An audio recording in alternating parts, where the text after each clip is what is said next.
सानिध्यामध्ये आज आपण सर्वजण या ठिकाणी बसलेलो आहोत।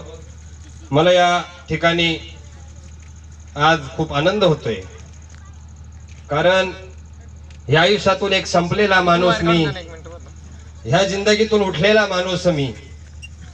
कारण वडिलांनी प्रपंचाची राख रांगोळी केल्यानंतर एक रस्ता सापडला, तो म्हणजे फक्त बाबाजी आणि बाबाजीच।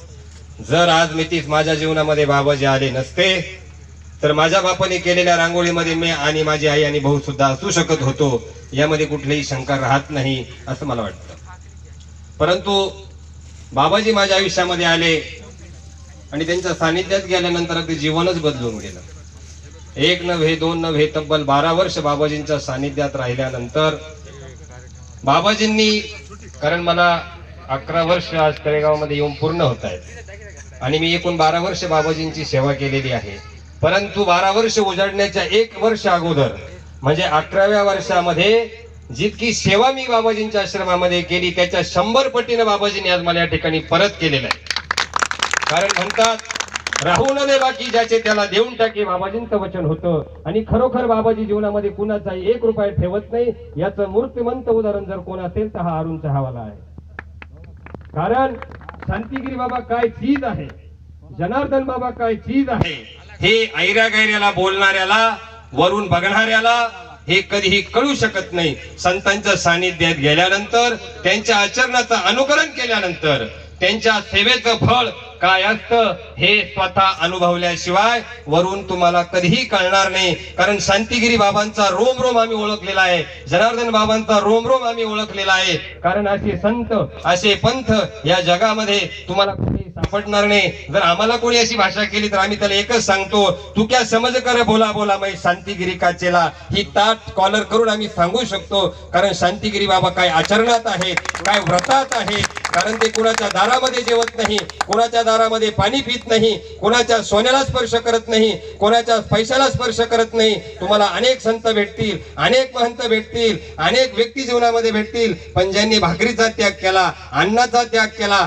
पाण्याचा त्याग केला, सोन्या नाण्याचा त्याग केला। कारण आम्हा घरी धन मृत्तिके समान, याचं मूर्तिमंत जर उदाहरण कोण असेल ते श्री स्वामी शांतिगिरी बाबा आहेत। आणि ते माझे मायबाप यांनी आज मला ही माडी नश्वर आहे, हे आज निमित्त आहे की आज माझी माडी आहे म्हणून बाबाजी आले। परंतु मी धन्य आहे, एका अशा महान शिवयोग्याचे, एका महान संताचे वैराग्य काय असतं हे नुसतं म्हणून चालत नाही। वैराग्य काय असतं हे ज्यांच्या आचरणातून आम्ही 12 वर्ष अनुभवले आणि इथून पुढच्याही आयुष्यामध्ये आम्ही अनुभवणार आहेत। कारण शांतिगिरी बाबा हे वैराग्याचं मूर्तिमंत स्वरूप आहे। कोणी म्हणत असतील ते 4 चाकीत फिरतात, देणारे आपण आहोत, त्यांना गरज नाही। ते पैसे मागतात, देणारे आपण आहोत, ते मागत फिरत नाही। कारण त्यांना मागण्याची गरज नाही, ते ज्या खडकावर बसतील देवाच्या बापाला त्यांचं जेवण त्या ठिकाणी घेऊन जावं लागल, अशी वैराग्य मूर्तीची ताकद असते। हे तुम्हाला आम्हाला अनुभवल्याशिवाय कधी कळणार नाही। कारण शांतिगिरी बाबा काय आहेत, जनार्दन बाबा काय आहेत, त्यांची परंपरा काय आहे, हे जे आपण बोर्ड लावलेले आहेत ना गेटला, वाचा एक एक वाक्य जे जनार्दन बाबाच्या मुखातलं आहेत। त्यांनी सांगितलंय, सतत अभ्यास करा, मुलींची संगत नको, दुराचारी मित्राची संगत नको। जर मी आज गुरुकुलामध्ये नसतो तर मी आज कुठेतरी पिऊन पडलो असतो, माझ्या आईला मी हाणलं असतं, माझ्या बायकोला मी हाणलं असतं, माझ्या मुलांनाही संस्कार मिळाले नसते। हेच नव्हे तर माझ्यावर सुद्धा एक कुसंस्कृत मी म्हणून प्रसिद्ध झालो असतो। परंतु आज माझ्या सद्गुरूच्या कृपेने, तुम्हा मायबापांच्या कृपेने, सर्व समाजाच्या कृपेने, कारण जसं विष्णूजींनी सांगितलं की मातृकृपा, पितृकृपा आणि सद्गुरु कृपा जर जिंदगीमध्ये असतील तर त्याला कुठल्याही प्रकारचं कमी राहत नाही। आणि मला 100% खात्री आहे, मातृ पितृकृपा माझ्यावर आहे। माझे वडील जरी आज परागंदा असतील पण त्यांच्याच जागेवर, त्यांच्याच नावावर मी आज कमावतोय। माझी आई माझ्या साथीला आहे, तिच्याच नावावर मी कमावतोय। आजही मी माझ्या आईमध्येच खातो, हे 100% खरं आहे। आणि तिसरी आहे सद्गुरु कृपा। हे मी मागच्या वर्षीही सांगितलं होतं, करील ते काय नोहे महाराज, या उक्तीप्रमाणे एका वर्षाच्या गेल्या वर्षी 10 लाख रुपये गाड्याला घातले, पण बाबाजी 1 रुपया नसताना ही 15 लाखाची माडी आज तुमच्या समोर उभी आहे। हे सर्वस्व बाबाजीचं आहे। कारण याचं उदाहरण जर तुम्हाला सांगायचं झालं तर माझे कामगार या ठिकाणी काम करीत असताना, मग रामदास मिस्त्री असतील, सोमनाथ मिस्त्री असतील, आमचे खोकराळे असतील, यांनी जीव तोडून काम केलं। कारण त्यांना एकच वाक्य सांगितलं होतं, हे काम माझं नाही, हे सद्गुरू बाबाजींचं काम आहे। तुम्हाला काय नुकसान करायचं तुम्ही ठरवा, तुम्हाला किती नाचवायचं तुम्ही ठरवा, पण त्यांनी एकच सांगितलं की तू जरी बाबाजीचा भक्त असला तर आम्ही सुद्धा बाबाजीचे आहोत. आणि या उक्तीप्रमाणे त्यांनी खरोखर कुठलीही कुचराई न करता अवघ्या 4.5 महिन्यामध्ये ही माडी मला उभी करून दिली. आणि मी कुदळी खोदतानीच तारीख घेतलेली ठरवलेली होती की 6 जानेवारीला मला वास्तू शांती करायची. शांतिगिरी बाबाला माझ्या एकदा या वास्तूमध्ये आणायचं हे कुदळी मारताना मी ठरवलं होतं. कारण आम्ही सुद्धा एका शिवयोगेचे संत आपलं शिष्य आहोत. बाबाजींचा शब्द म्हणजे तो आमच्यासाठी प्रमाण आहे. आम्ही सुद्धा बाबाजीला मनामध्ये संकल्प केला आणि 4.5 महिन्यामध्ये ही वास्तू या ठिकाणी या सर्व मिस्त्रींनी उभी केली. त्यांचे पण खूप खूप धन्यवाद. बाबाजींचा आशीर्वाद सदैव त्यांच्या पाठीशी निश्चितपणे आता राहणारच आहे. आणि ही वास्तू उभी राहत असताना आईने अनेक संकल्प केले होते. तर आज सुद्धा त्यांना आजीवन अन्नदानाचा एक संकल्प या ठिकाणी आईने सोडलेला आहे. तो सुद्धा ते आज या ठिकाणी पूर्ण करणार आहेत बाबाजींच्या चरणी. आणि त्याच्यामध्ये माझा कुठलाही वाटा नाहीये.